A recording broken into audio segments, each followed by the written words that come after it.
Vidalia. Um, and we're going to be learning how to draw portraits. The first step is just kind of warming up, which limbers up your hands and makes like the strokes of your drawing much more fluid. So it just kind of loosens everything up and gets you ready to go. So the way I like to do it is working with C's and then doing the inverse, and then also straight lines. And then kind of doing those together. So you want C's this way and this way, and then, connecting them.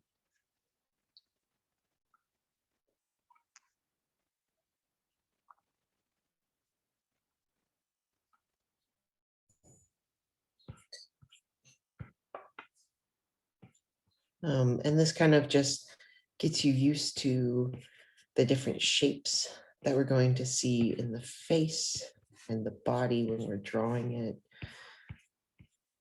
Because basically everything can be made using a combination of these different strokes. And you can draw over what you have, or get a fresh page if you fill it up. And then you can also start working with like the tip versus the edge. Like if you turn it on its side here, you can get some different textures and shades versus like how upright you're holding it.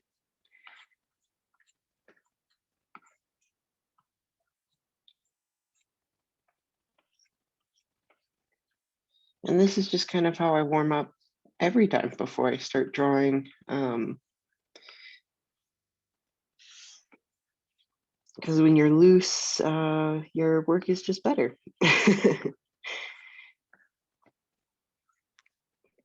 And you can do this really with any medium, paint, pencil, digital, whatever you want to do.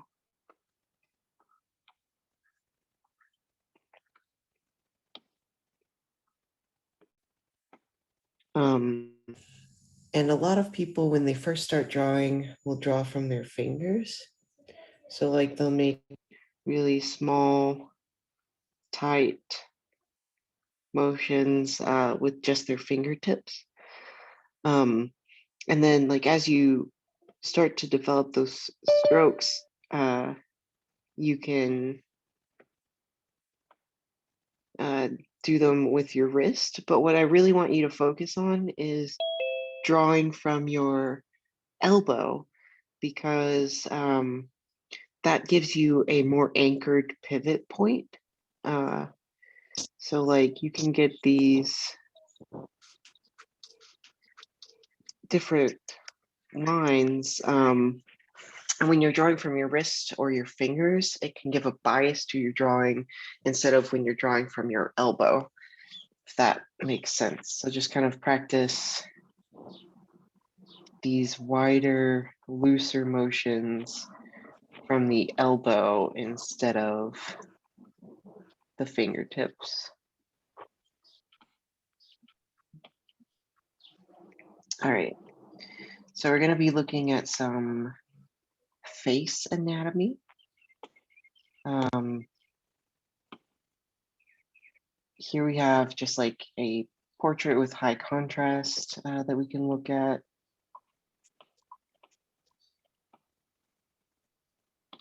I'm going to make it off to the side so we can talk about it some. And so if you're looking at a head like this, you can just kind of generally draw it out. And we can break down the anatomy like this. So we just kind of outline the head.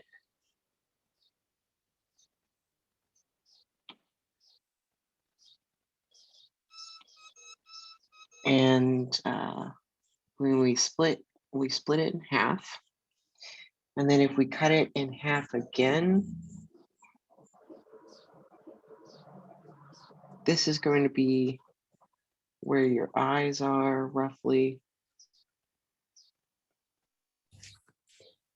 Of course, your nose is going to be off this central point here. And then if you're looking at the way that the head is broken up, you can see that it's roughly one eye between the two eyes. So that's a good way to kind of locate that area. And then your hairline is going to be kind of roughly between the crown and the eyeball, kind of like halfway there. And then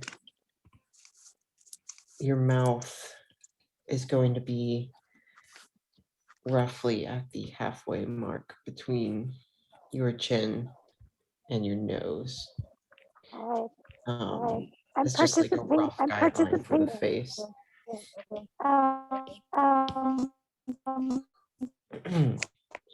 And so, oops. I attended the town hall on the reopening. When you're looking at doing like breakdowns for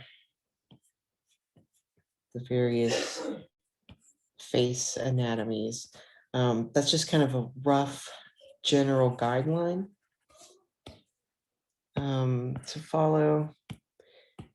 And then, so like your eyes here, one in the middle to get that.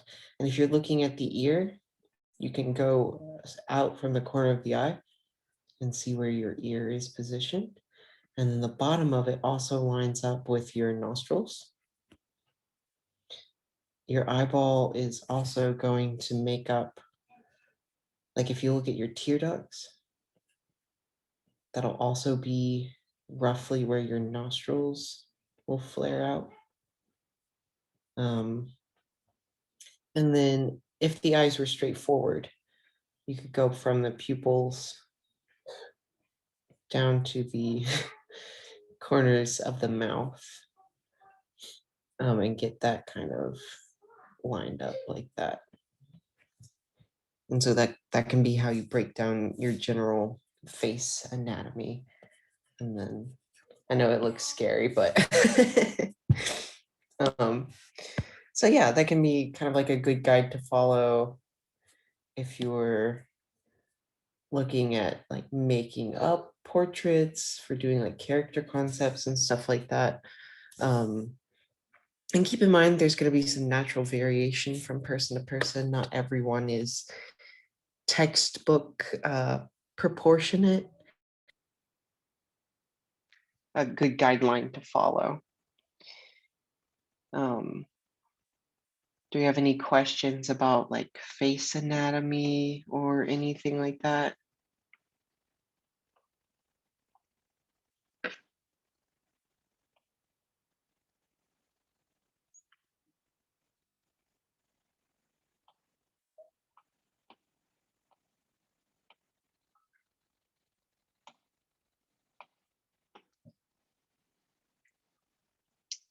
All right, if not, that's fine.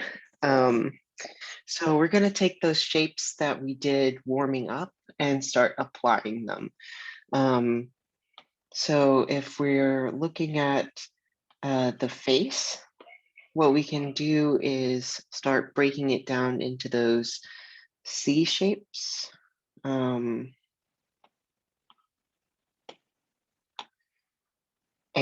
straight lines, and then inverse C shapes. So what we're going to look at, like when we're doing this side here, we're going to do like this soft C shape, which makes up the curvature of the skull here. And then we'll have another one which makes up the cheekbone, like this. And then one here for the jaw. And when you're drawing these, don't press down hard and do like this big aggressive stroke. What you want is something soft and feathery. And you can take multiple passes to leave a line. That way you're really like feeling out this shape. And then when you come down to the chin, just kind of like a nice, once again, gentle C shape. And you can move your elbow and like place it on the table and then kind of follow that guide, the natural curve of your elbow, to get these like soft lines. And then for the inverse C, I'm gonna draw on the wrong layer, but that's fine. For the inverse C, you can just kind of get this really nice opposite section going like that.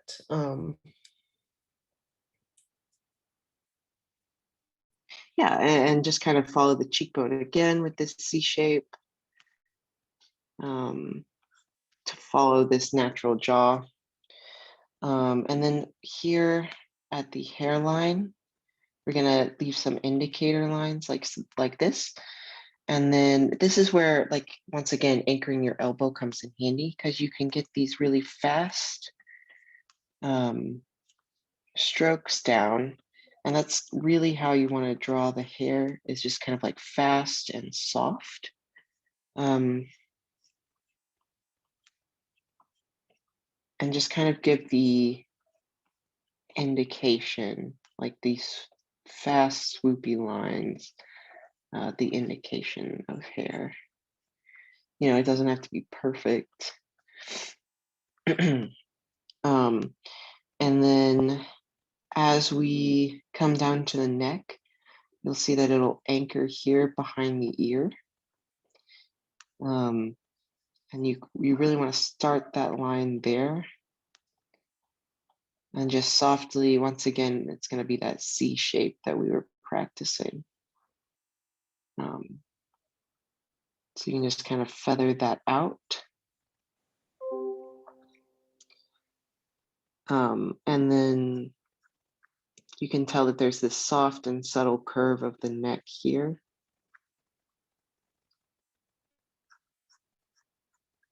And then it inverts the other way.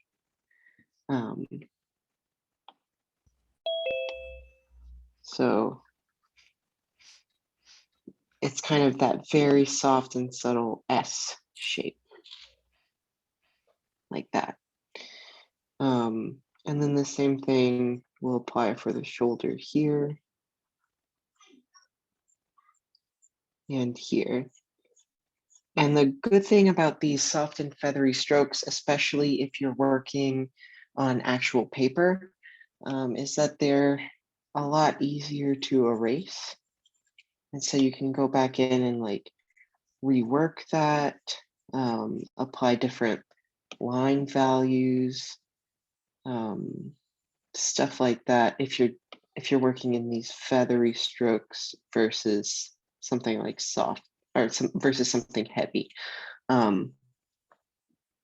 Yeah.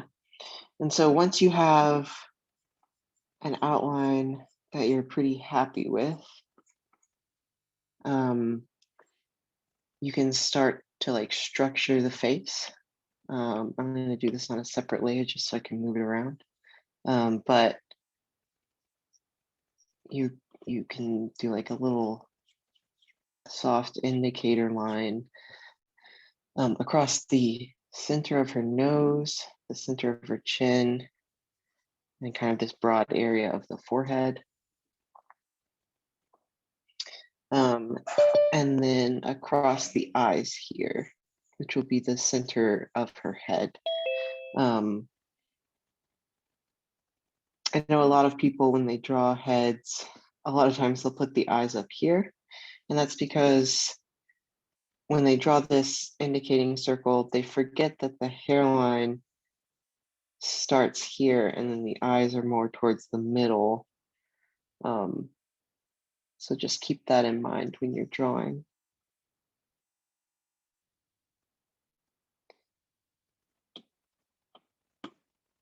And then we can go in and do some eye shapes. If you're having trouble placing the eyes, I know that that was a question I got a lot at the last portrait class I did. How do you place eyes really well? And that's easy. So if you're having trouble like finding the eyes, you can feel it out rather, with like by going in and kind of darkening just like this whole eye socket area.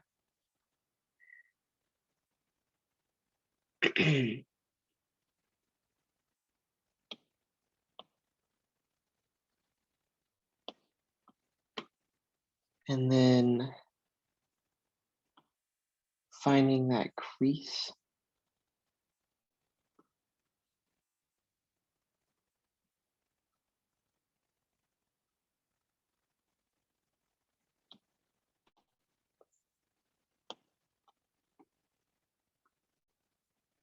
That'll kind of help give you a nice indicator line for where to put the eyes.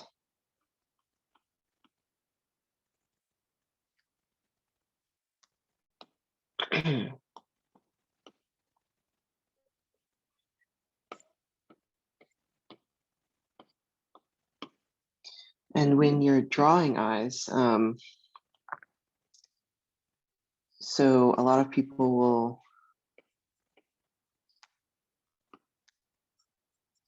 do something like this. And when you have the white of the eye showing here or here, the expression that you get is often fearful. And so what you really want to do is have the circle in contact with both the upper lid and the lower lid. That will keep your eye in kind of like this calm expression. And then just kind of like the general indication of a pupil. You don't have to worry too much about that right now. And right now this looks all right, but what's really going to cement it in place, what's really going to anchor it on the face, is going through and applying the plane of that eyelid. And so giving her those creases that show that this eye is actually in the head and not just on the surface. And then you kind of just go through and do the same thing on the opposite side. A lot of people struggle with drawing the other eye. It's kind of a meme in the artist community that the other eye is always hard to draw. Same thing with eyebrows, I find, but the mantra that I always tell myself is eyeballs are sisters, not twins. So as long as they look similar, they don't have to look, identical. And it especially helps when you're drawing something at like 3/4 view, instead of just like head on, because then the angle is different, and of course they're going to look different. And for eyebrows, again, I like to anchor my elbow onto the table and just give some nice little flicks. You just kind of want to shade the indication. Oh, and instead of moving your elbow around, you can also just move your paper. And you still have that nice anchor point to work from. to get those rapid motions down.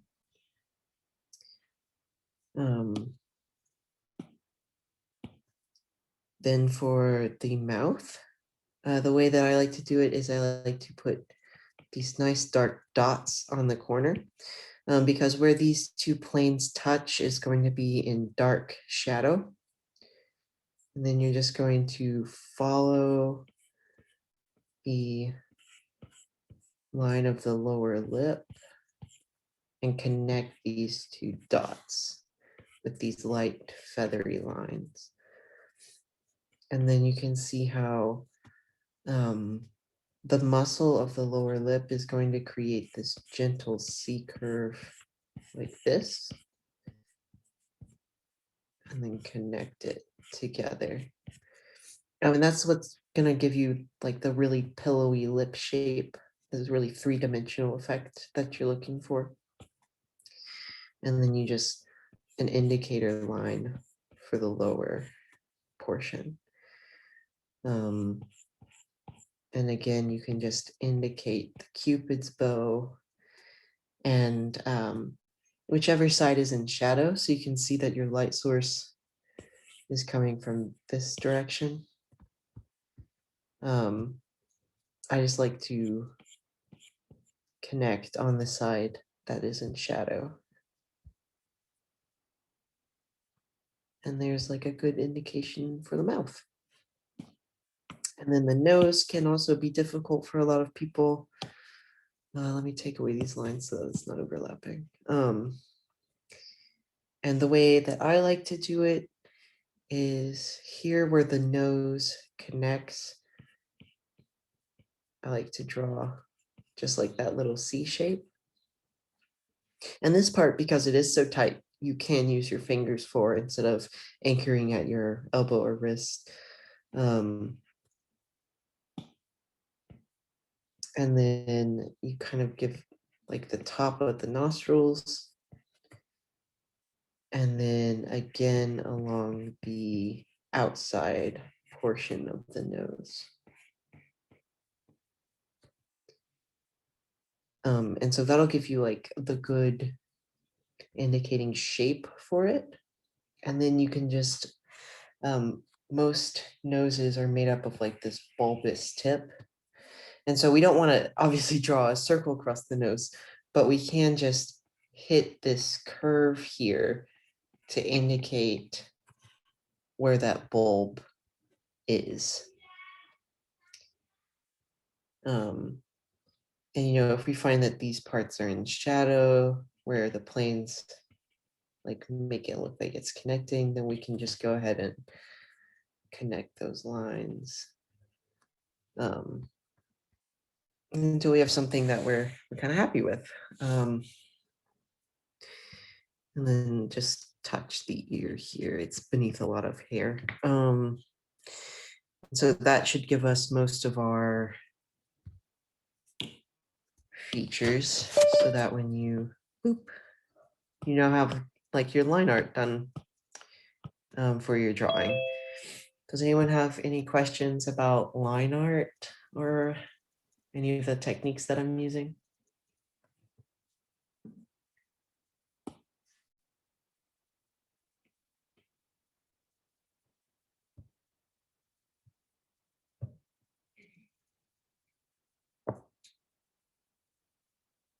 Okay.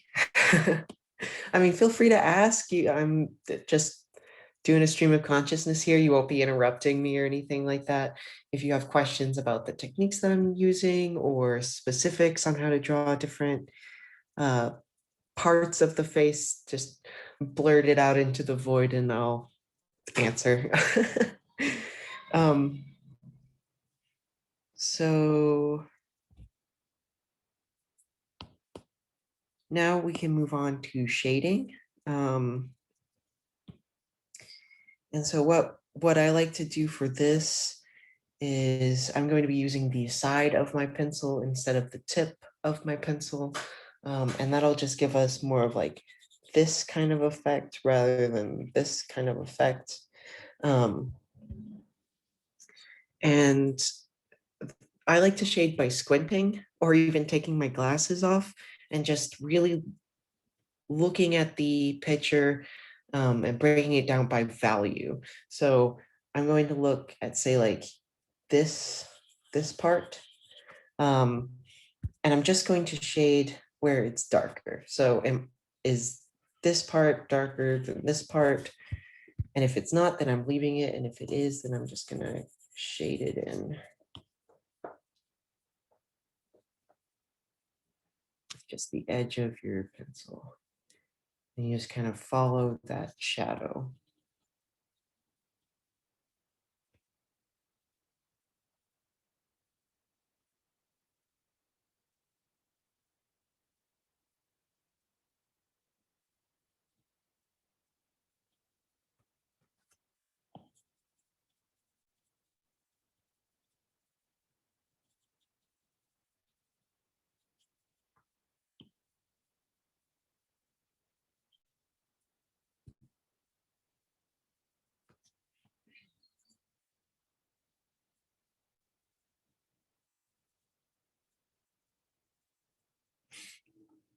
And so like, if you're looking here at the lips, there's going to be a highlight here and a highlight here, and shading in between.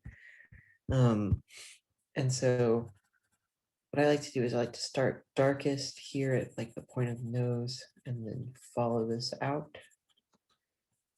And then you'll have like a triangle shape coming down from the lips like this.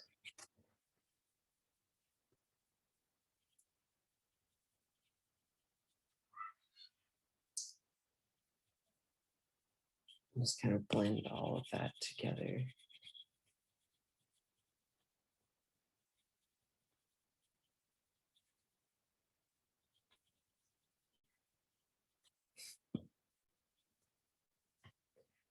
Here you're gonna see like the shape of the chin, and you're just gonna go ahead and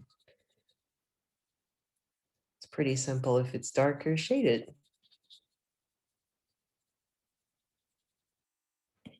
And when you're going through the motions, kind of shading, try to follow the general shape of the face. So like, let's say that I'm shading this cheek here. I would want to use strokes that follow the shape, like the plane of the face. And that will give it like a better structure and shape to it.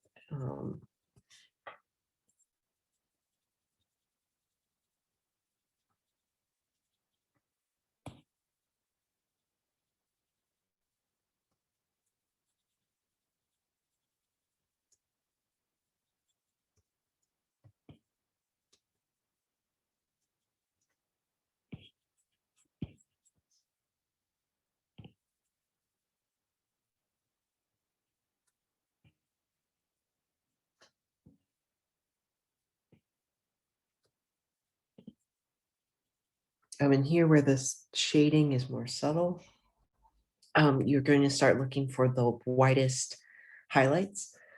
I'm just going to circle them real quick. So we have one here, we have one here, here, here, and here. And so this is where the light is hitting the face in like the highest amount of contrast. For those of you that are familiar with like makeup and stuff like that, that's usually the T-zone of your face, including the chin as well. It's also typically where people with oily skin have the highest concentration of oils. And that's just where the light is going to be hitting the face the most. And also where those oils are going to be reflecting on the skin, especially the tip of the nose there.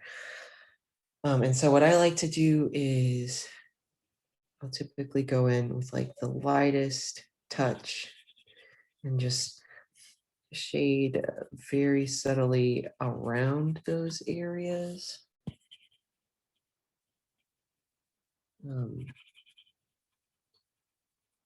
So that you leave the highlight, and then the rest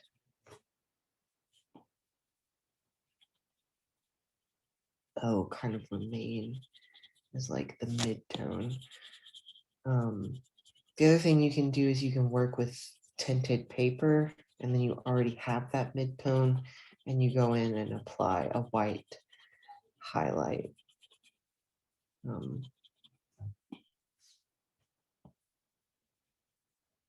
You can also tint your paper in advance by just taking some charcoal or graphite and rubbing it around the paper. And then you go through and erase your whitest highlights. That can be another fun way to do that.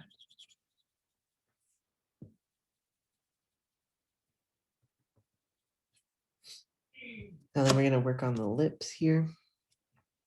I like to start at like these dark planes, and you just kind of shade outward from them, like so.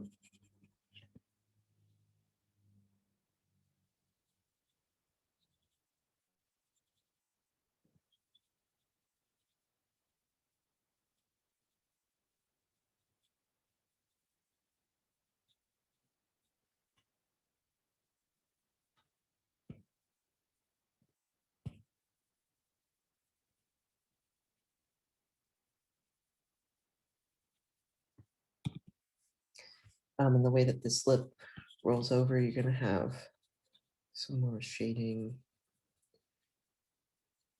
along this bottom part as well.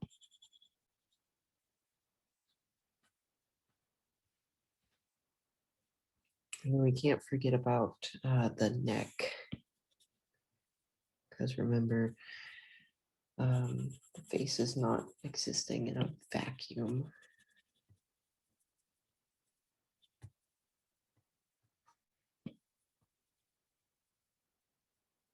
And it's okay if your shading is a little sloppy. We can always go back in and refine that later.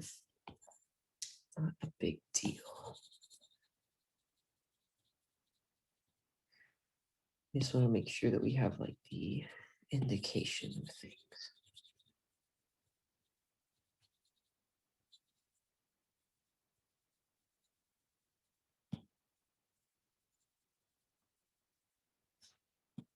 It's like Bob Ross says, happy little accidents and whatever.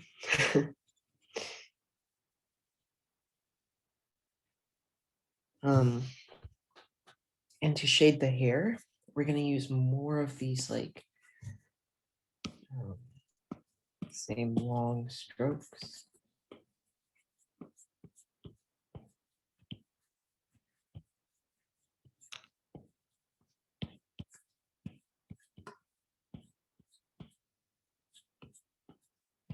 And just kind of go in and apply blocks of color. Here.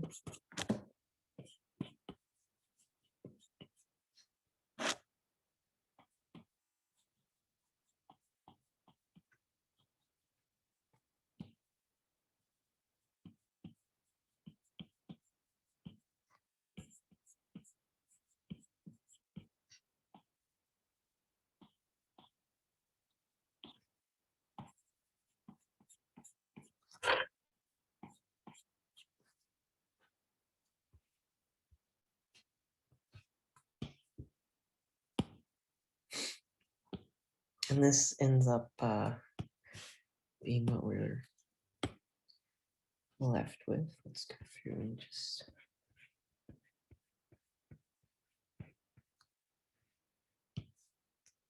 do some touch-ups.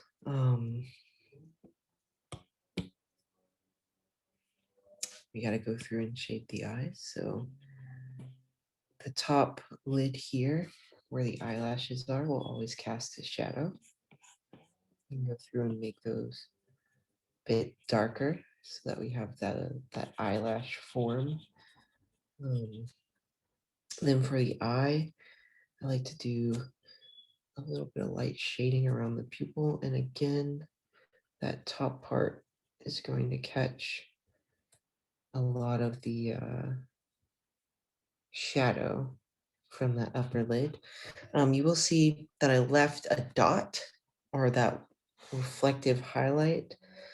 And I'm also going to leave one about right there too.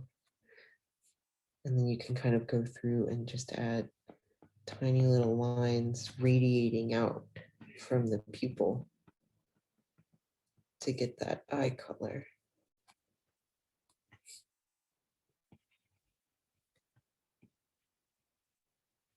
And then here I'm doing a little bit of shading in the tear duct area. And we'll just follow that through on the other side with more eyelash shapes.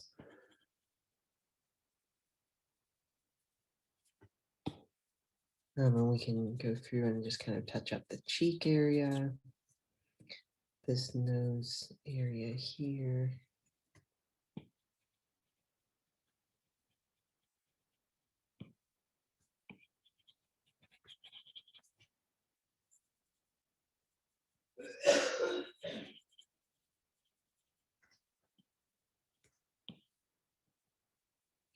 The skin beneath the eye socket is going to be your thinnest, so you're naturally going to have darker pigmentation here where you can see the blood beneath the skin. I'm going to darken these brows so that they stand out more against the skin tone there. And then there's probably a shadow here cast by the hair.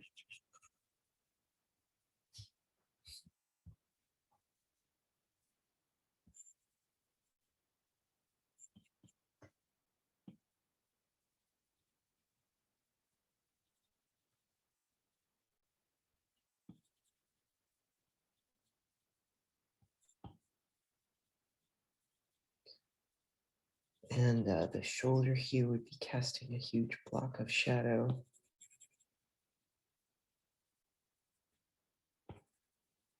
And you just kind of go over what you have here and make it a bit neater.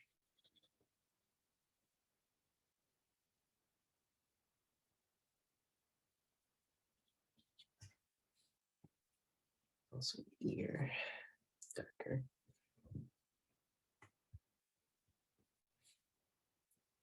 And this eye is a bit more in shadow, so we're gonna add a little bit more shadow to this portion. Yeah, so once we have a figure that we're pretty happy with,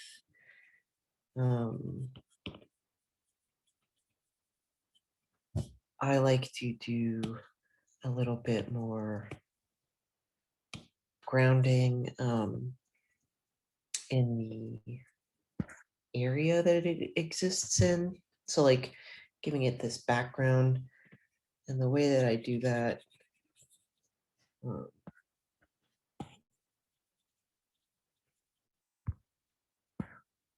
is with just like some gentle shading to the environment that it exists in.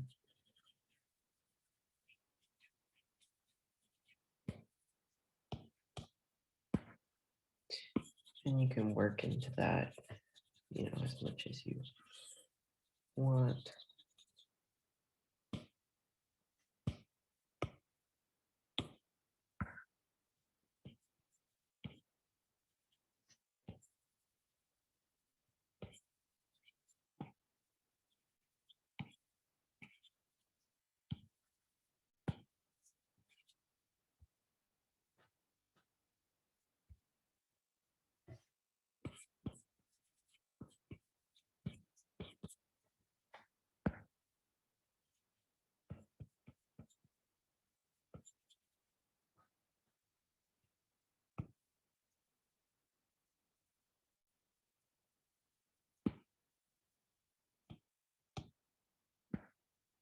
Go through and lighten the shadow on the neck a little bit.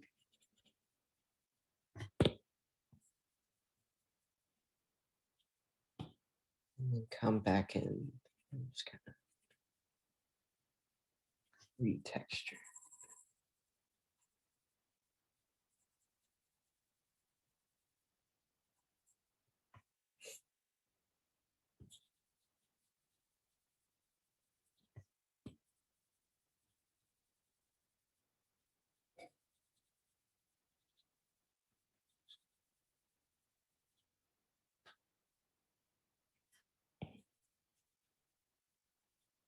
yeah, and then you have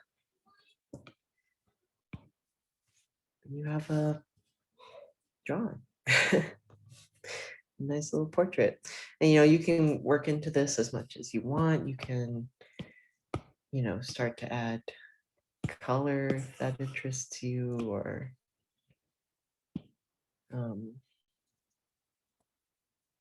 anything like that.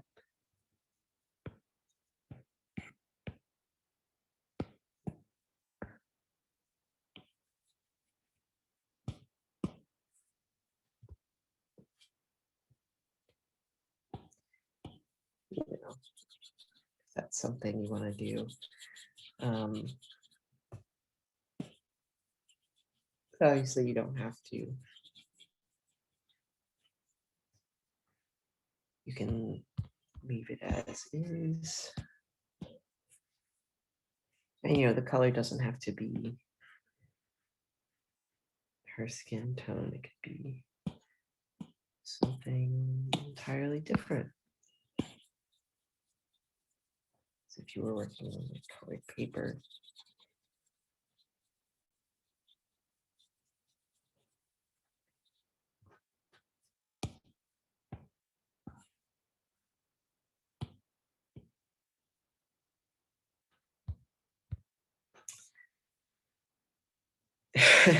Thank you guys. I appreciate it.